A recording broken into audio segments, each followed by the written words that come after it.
हाल ही में 5 प्राचीन भारतीय भाषाओं को शास्त्रीय भाषा के रूप में शामिल किया गया है। उसमें मराठी, पाली, प्राकृत, असमिया और बंगाली हैं।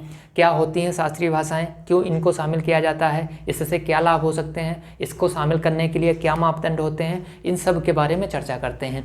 इन 5 भाषाओं के पहले 6 भाषाएं पहले से थी। उसमें तमिल, संस्कृत, तेलुगु, कन्नड़, मलयालम और उड़िया थी। इसमें से तमिल सबसे प्राचीन भाषा है, जिसको 2004 में शास्त्रीय भाषा का दर्जा दिया गया था। 2005 में संस्कृत को शामिल किया गया।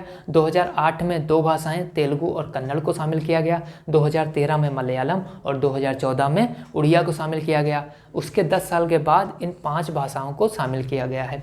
अब आपके दिमाग में आ रहा होगा कि इन भाषाओं को शास्त्रीय भाषा के रूप में दर्जा किसके द्वारा दिया जाता है। तो उसके लिए नवंबर 2004 में संस्कृति मंत्रालय ने साहित्य अकादमी के तहत भाषा विशेषज्ञ समिति का गठन किया था, जो यह तय करती है कि किस भाषा को शास्त्रीय भाषा का दर्जा दिया जाएगा। उसके लिए मापदंड निर्धारित किए गए हैं। मापदंड हैं, वह भाषा 1500 से 2000 साल पुरानी होनी चाहिए, उसके गद्य एवं पद्य मौलिक रूप से रचित होने चाहिए। मौलिक रूप का मतलब होता है कि उस भाषा में कट कॉपी पेस्ट ना किया गया हो, दूसरी भाषा के शब्दों को उधार ना लिया गया हो। दूसरा है कि बोलने वाले लोग अपनी विरासत समझते हो, उस पर गर्व महसूस करते हो, उसका संरक्षण करते हो। जैसे कि मराठी है, तमिल है, तेलुगु है, इन भाषाओं के लोग उसको बोलने के लिए अपने आप को गौरवान्वित महसूस करते हैं। अब आपके दिमाग में आ रहा होगा कि इन भाषाओं को शास्त्रीय भाषा के रूप में शामिल तो कर लिया गया, लेकिन अब इससे क्या लाभ होंगे।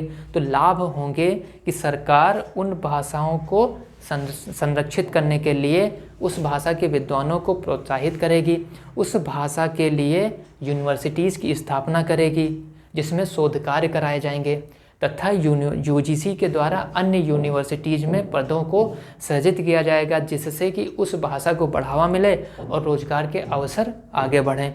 अब इन भाषाओं को एक बार मैप के माध्यम से देख लेते हैं, क्योंकि आपके एग्ज़ाम के हिसाब से बहुत इम्पॉर्टेंट है। इन भाषाओं को लय के रूप में याद करना है। संस्कृत, पाली, प्राकृत। अब दक्षिण भारत में आ जाओ।